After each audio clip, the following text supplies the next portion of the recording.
approximately halfway in this course on signals and systems. This is the 20th lecture and our projection is 40. We want to complete the course in about 40 lectures. It could be plus minus 1 or 2.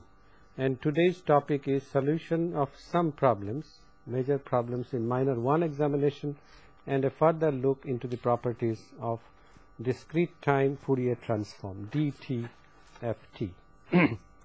The problems in the minor where the first problem was that the response of a linear system to an input x of n is y of n, which is the sum of x of k, where k goes from n equal to minus 3 to n plus 2. And the question was to find h of n. Now, some of you, this is what I call major problem. Some of you identified this as xk, h of n minus k. Then you wrote expression for h of n minus k and found out the correct answer. This is again a roundabout because you can see that h of n is the response to delta n, and therefore it is simply delta k, where k goes from n equal to n minus 3 to n plus 2, and therefore this is delta n plus 2 plus delta n plus 1 plus etc. plus delta n minus 3. That's it. This is h of n, and in terms of a picture, we start at minus 2. We start at minus 2 and go up to plus 3. So minus 2, minus 1, 0, 1, 2, 3, and each of them is 1.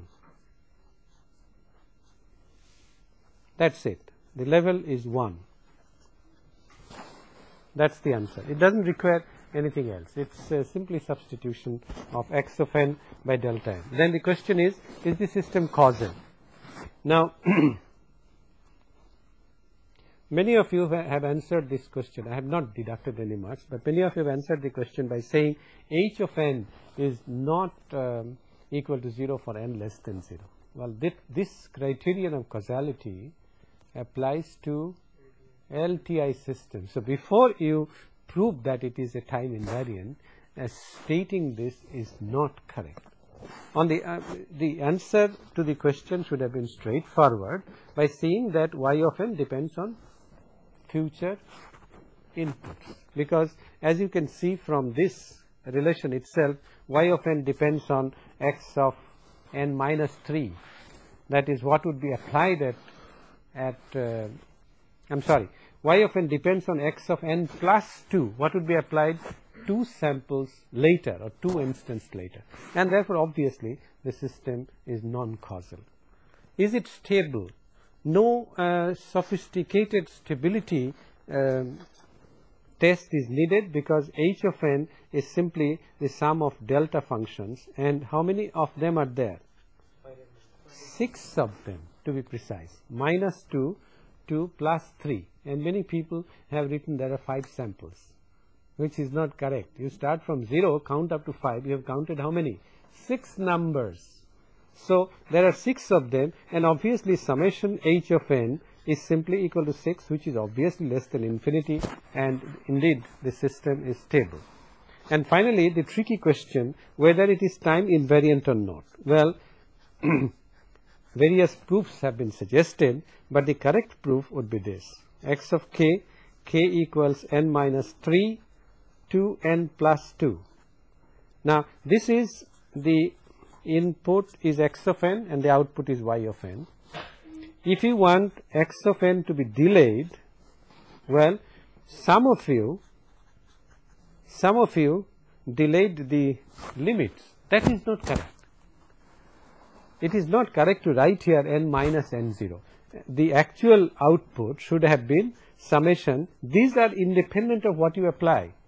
The summation limits. So summation is k equal to n minus 3 to n plus 2. What should have changed is, instead of x of k, it should have changed to x of k minus n0. and this, as you can see, y1 of n, now follow this point carefully, k equals n minus 3 n plus 2 x of k minus n0. The summation happens to remain unchanged if we replace this by x of k and add here n minus n0. It is the same, and therefore this is equal to y of n minus n0, which means that the system is indeed time invariant. You see, the logic of the argument has to be proper, it has to be correct. The other way, it is not correct. As soon as you attack the limits, well, the limits are properties of the system. It is not a property of the input. It is the input which has been delayed. The system properties have not been delayed, and therefore it is not correct to write right from beginning that k goes from n minus n0 minus 3 to n minus n0 plus 2. What you should write is x of k minus n0. And this completes question 1a. Question 1b is slightly tricky, and this is one example in which illustrates that a picture is worth 1000 words. Whoever has not done it with a picture, 90% of the cases there is a mistake. But let me show you how this problem is solved with the help of a picture. The problem is, find y of n, which is the convolution of x of n and h of n, where x of n is equal to summation k equals minus infinity to plus infinity delta n plus kn, and h of n is equal to a to the n u of n, where mod a is less than 1. The question is, first you have to find out y of n, an expression for y of n. Then you have to answer the question, is y of n periodic? Is y of n periodic? If so, what is the period? If not, give reasons why it is not periodic. Now, obviously, x of n is periodic. If you look at x of n, it is a chain of delta functions, discrete time delta functions occurring at small n equal to 0, small n equal to plus n, small n equal to plus 2n, and on the left hand side small n equal to minus n, minus 2n, and so on and so forth. So, if I plot x of n, which is summation delta n plus kn, k goes from minus infinity to plus infinity, the plot looks like this. We have 1 at n equal to 0, this is n, then 1 at small n equal to capital N, 1, I beg your pardon, 1 at minus n, and this repeats. This is the picture of x of n, the input. Obviously, the input is periodic and the period is capital N. All right. The period is capital N. The question is, if a periodic input is applied to a system, the system response is h of n is a to the n u of n. This is the system response, system impulse response. The question is whether the output shall also be periodic or not. Let's look at it pictorially, and you see the simplest thing to do was to draw a picture. As soon as you put h of n equal to this in the convolution relation, you get a function, an infinite summation of step functions, and it's very difficult to see what actually is happening. Despite writing a step function, one or two of you have come up by some trick with the correct answer, and I must give credit to them. All right. H of n, let's look at h of n. H of n is a to the n u of n, all right, and therefore h of k, you see, in the convolution will require h of n minus k. So let's see what these are. H of k, obviously the envelope h of k versus k, the envelope shall be a decaying exponential. It will start from n equal to 0, k equal to 0, and then go to infinity. And therefore, the envelope shall be like this, where we shall have samples at k equal to 0, this is 1, k equal to 1, and the value shall be a, k equal to 2, the value shall be a squared, k equal to 3, value shall be a cubed, and so on. This is the decaying exponential, all right. This is the plot of h of k versus k. Now, if I plot h of minus k versus k, follow this carefully, we shall have a decaying exponential like this, where it will start from 1, then a squared, a cubed, and so on. All right. This is the picture for h of minus k. Now, if I put h of n minus k, obviously the whole picture will either shift to the right or to the left, depending on the value of n. All right. For example, if n is a positive quantity, then the picture will shift to the right. If n is a negative quantity, the picture will shift to the left. Now, let's superimpose this picture on the picture of x of n. X of n, as you know, x of n is a chain of delta functions occurring at n, 2n, 0, I'm sorry, I misjudged the length. I'll draw it again. X of n is a delta function occurring like this. 1, 2, 3, 4, 5. 1, 2, 3, 4, 5. It must look proper. All right. This is 0, capital N minus capital N. This is versus k, and this is a plot of x of k. All right. On this, I am going to superimpose the picture of h of n minus k, and let us say n is here. Let us say n is here. Then what we shall have is something like this. Its envelope shall fall like this, and we shall have samples like this. This will be 1.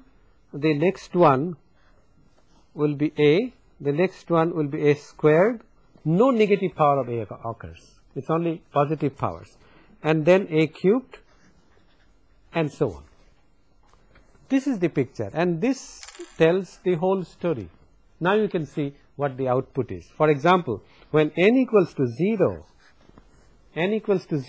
then this picture starts from here. All right, and the first sample, first non-zero overlap shall be 1 of xk multiplied by 1 of h of n minus k, and therefore y of 0 shall be equal to 1, the first sample. The next overlap shall occur when the sample size becomes a to the power capital N, and this shall occur here. All right. So I shall have a to the power capital N.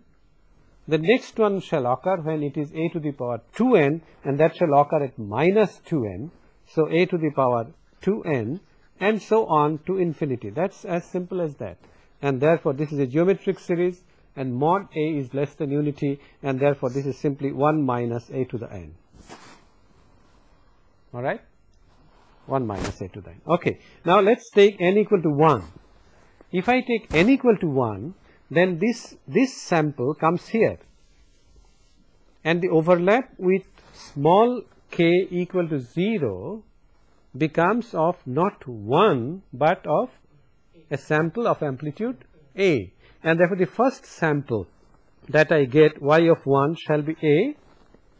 The next sample shall be the overlap of 1 with a to the power n plus 1, and therefore I get a to the power n plus 1 plus etc. to infinity, and this obviously is a divided by 1 minus a to the power n, and this continues. This continues. That is, let me draw the picture again. What I have is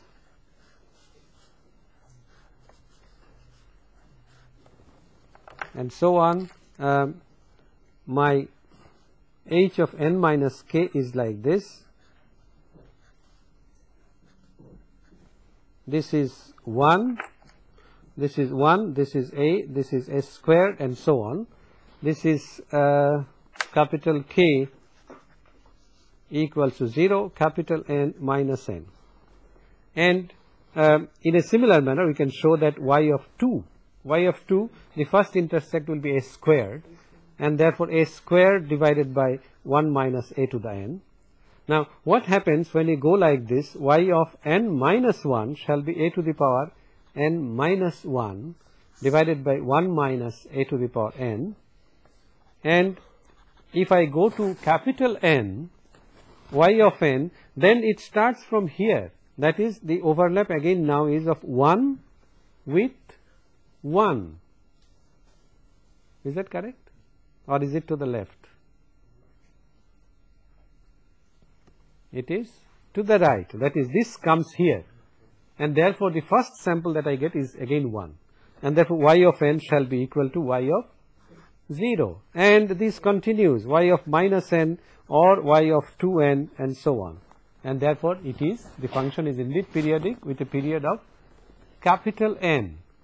And in general, therefore, the expression for y of n, shall be, the denominator is 1 minus a to the n, and the numerator will be a to the power small n modulo capital N. Okay? Small n mod modulo capital N. In other words, y of 0 is 1 divided by this, y of 1, or let us say y of n capital N plus 2 will be a to the power capital N plus 2 mod n. That means it would be simply a squared divided by 1 minus a to the n. This is the correct answer. This is the correct answer. And we did this very simply with the help of a picture. And the time that I took for explaining with the help of a picture is much greater than the time that one has to spend on writing the solution of the problem. If you had drawn a picture, it would have been wonderful. Otherwise what you end up is a to the n, un, star, convolved with delta n plus kn, summation k goes from minus infinity to plus infinity.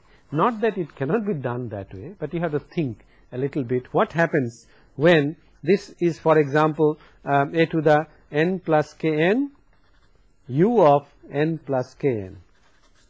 And it appears that it is a summing up of unit step functions, and therefore most likely it is not periodic. About 43% of the class, I think, said that it is not periodic. Question number 2a. This was simplicity itself. A signal has amplitude and phase spectra like this. This is amplitude, but I will tell you where the major problems are. Major problems are in concept, not in calculations. This is the amplitude spectrum, and this level is 2, and then you have another 2 at 4 and minus 4. 4 and minus 4, this is minus 2, 2, and this is 0. One has not noticed carefully that the abscissa here is small f, the frequency in hertz. And this is the amplitude, and therefore the frequency corresponding to this is twice pi multiplied by f. That means it is 4 pi. This is the frequency. Many of you wrote e to the power j omega j k omega 0 t. What is omega 0? It's given here. The frequency corresponding to this is 8 pi, for this is minus 4 pi, and for this is minus 8 pi. And the corresponding phases are like this. For minus 2, the phase is pi by 4. Then for plus 4, the phase is pi by 2. and the other way around. The phase has to be an odd function, and therefore it is minus pi by 4 for 2 and minus pi by 2 for minus 4. This is the phase diagram. Could you construct the phase diagram from the amplitude diagram? No. The only thing you could construct is the signs. That is, if the phase is positive on this side, it must be negative on the other side, because the phase spectrum is odd. But these values have to be given. What is the value of phase at the frequency 2 Hertz and at the frequency 4 Hertz? They have to be given. And now it is simply a matter of writing expressions for the spectrum. The expression shall be like this, capital X of omega. Now first take, you have to write the time domain expression, alright. So you have to write x of t. X of t, if I start from, let's say, the signal at minus 4, alright. The amplitude is how much? 4. Amplitude is 4. The phase is how much? Minus j pi by 2, and then the frequency term. Frequency term is e to the power minus j 8 pi t. This is the term corresponding to this frequency, minus 4, and the corresponding phase is minus pi by 2. Alright, and in a similar manner you write expressions for all others, and then combine. You see, this is a real signal, isn't that right? This is a real signal, and you have to combine into sines and cosines. The answer, try to verify this. Answer is minus 8 sine 8 pi t plus 4 cosine of 4 pi t minus pi by 4. You have to get to this expression, time domain. If you leave it in a jungle like this, e to the minus j pi by 2 and so on and so forth, that does not serve the purpose. Question 2b.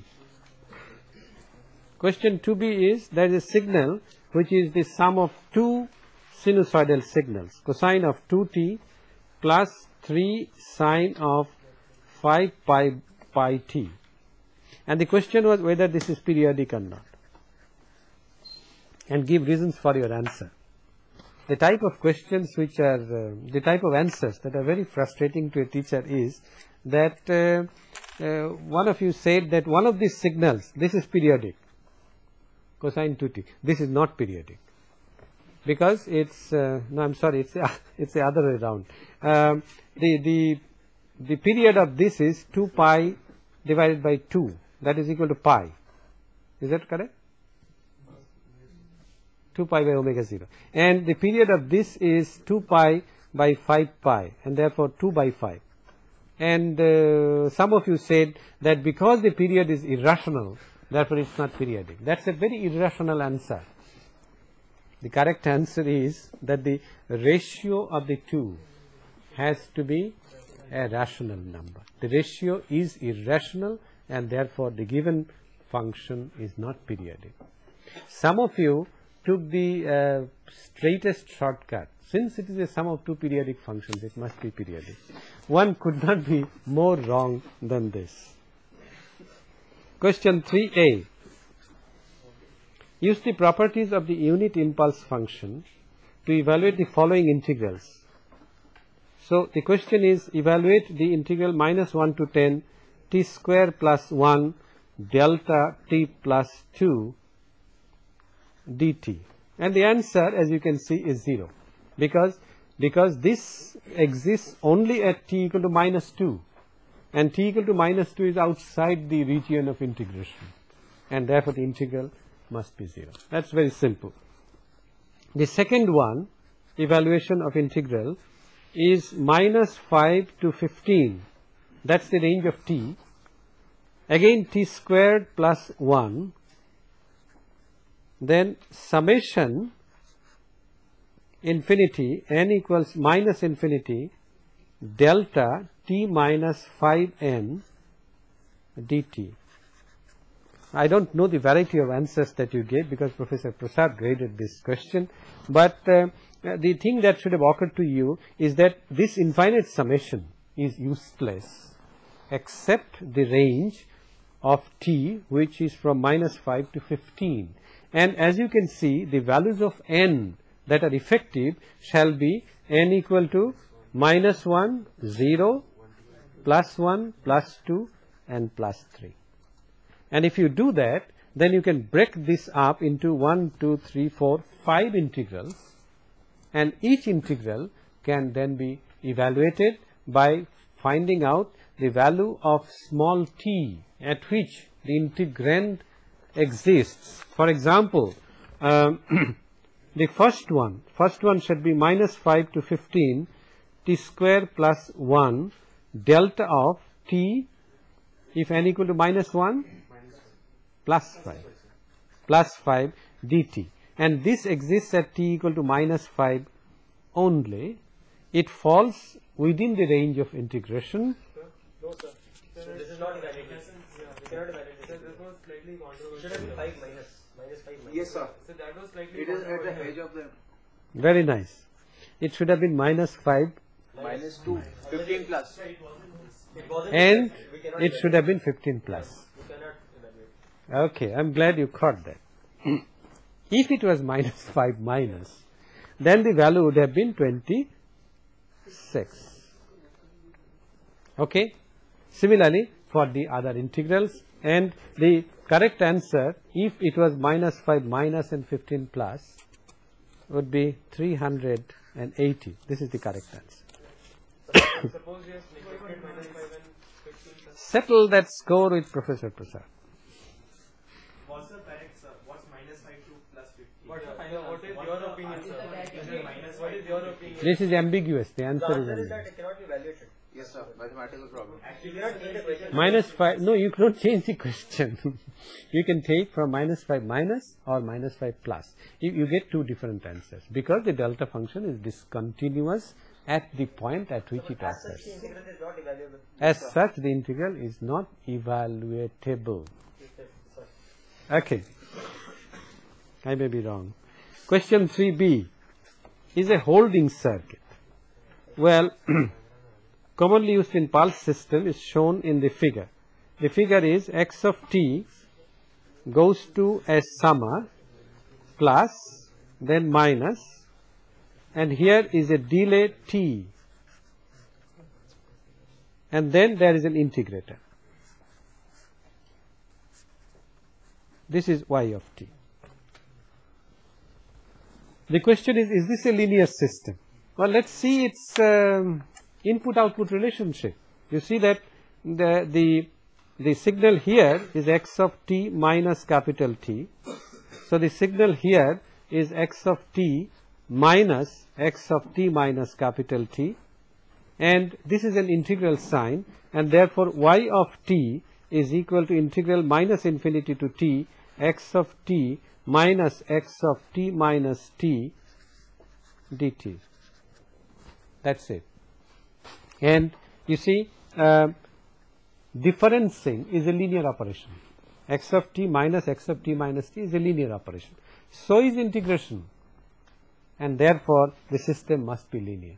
Well, formal proof, a rigorous proof, would require this artifice, that is x12 leads to y12, then you prove that alpha x1 plus beta x2 leads to alpha y1 plus beta y2.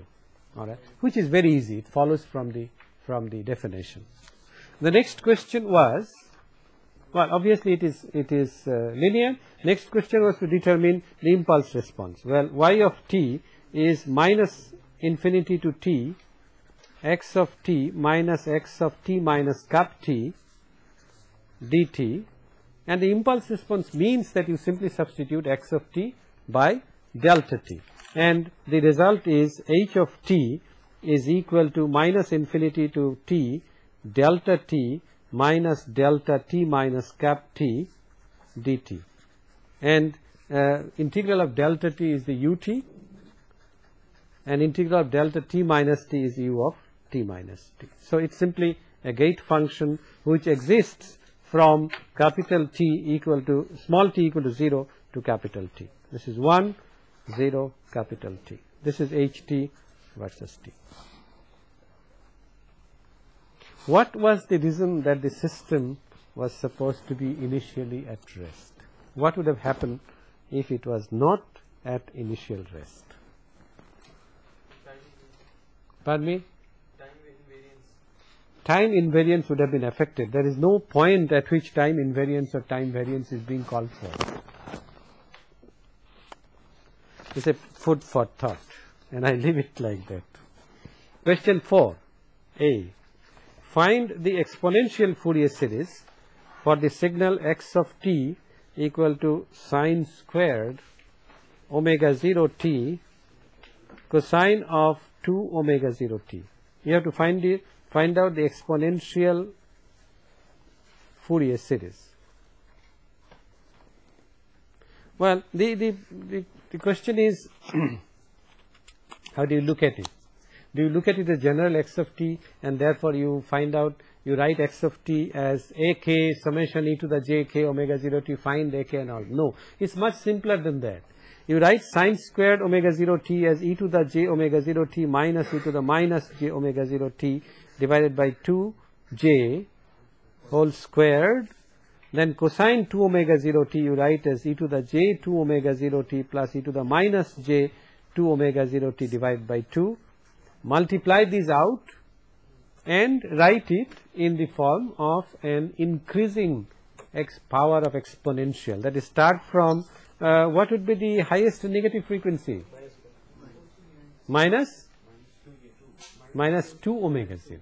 Highest negative frequency is 2 omega 0, not minus 2 omega 0. All right, and then omega 0. Will there be a DC term? No.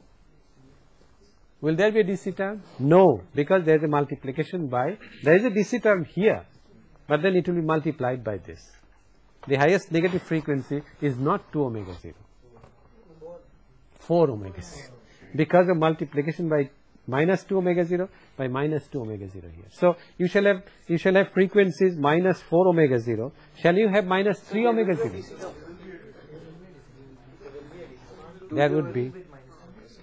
There would be a DC term. Where from does it come? So 2j minus 2j. Two DC terms. Well, they can be combined into one.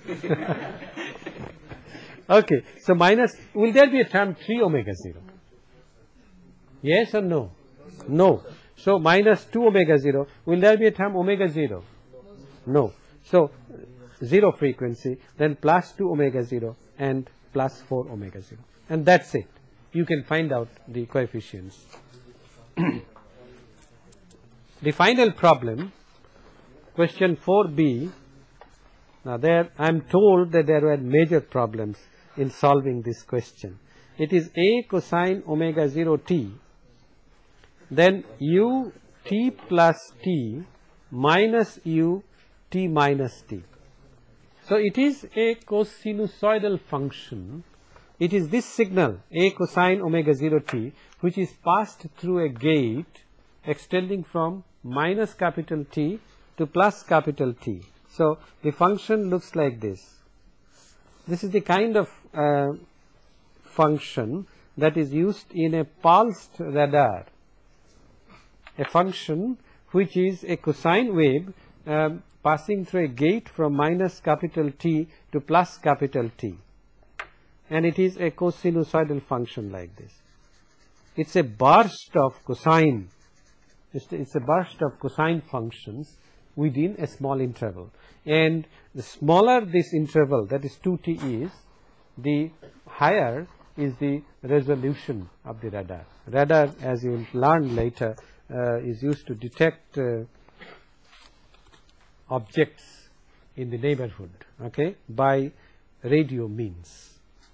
Now the question that was asked is, omega 0 is given as 2 pi by capital T, okay. This omega 0 is related to this capital T and minus T, and you have to find out the Fourier transform, that is capital X of omega of this, and then express your small omega, capital X of small omega, alright. Yeah, and then you have to express your answer in terms of the sinc function, and also make a sketch of capital X of omega, mod, that is the amplitude function. And the simplest way of doing this is to apply the definition. Do not try to apply this shift and those kinds of things, you will get into trouble. The simplest thing to do here is to express cosine omega 0 t as e to the j omega 0 t plus e to the minus j omega 0 t, and then this would be e to the minus j omega t dt. Alright, this is the Fourier transform, capital X of omega, and the integral shall last from minus capital T to plus capital T, and you shall get sum of two sinc functions,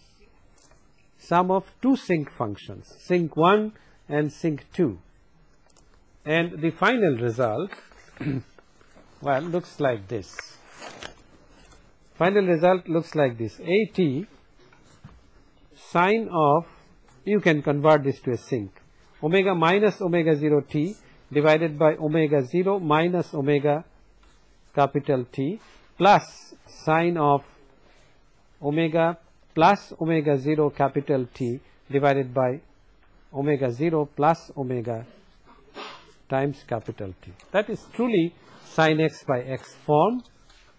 And if you plot this,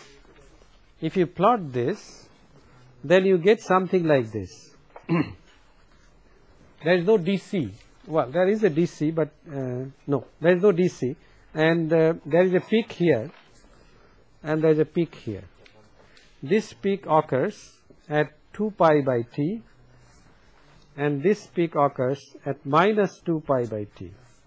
In between, there are small ripples like this. I don't know, you can plot it.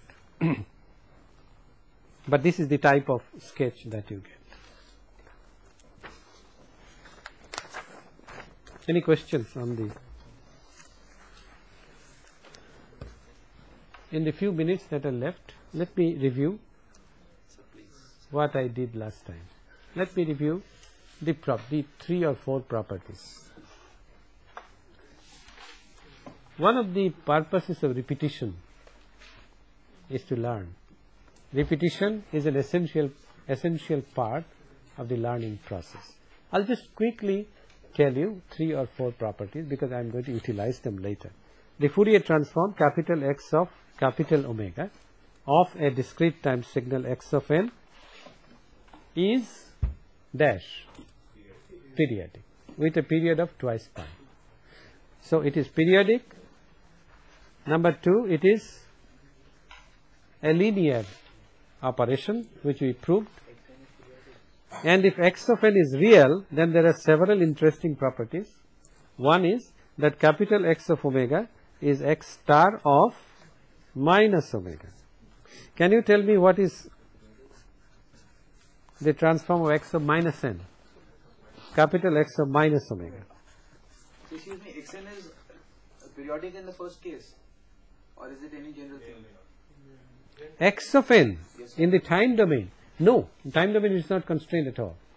Whatever it is, whether it's periodic or non-periodic, the frequency domain it is always periodic, which does create problems. We also know that if x of n is periodic, then real part of capital X of omega, no, I'm sorry, if x of n is real, then real part of x of omega is even, imaginary part of x of omega is odd, and the magnitude is even, angle is odd.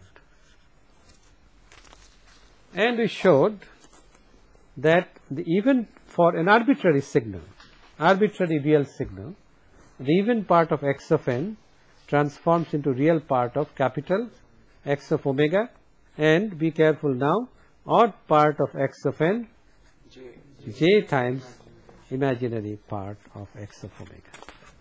We also did the time shifting, and well, we also showed that if x of n is real and even, what can you say about capital X of omega?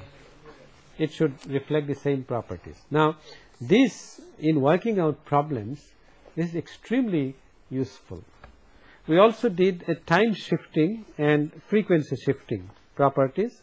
Time shifting is x of n minus n0 transforms into e to the power minus j capital omega n0 capital X of omega.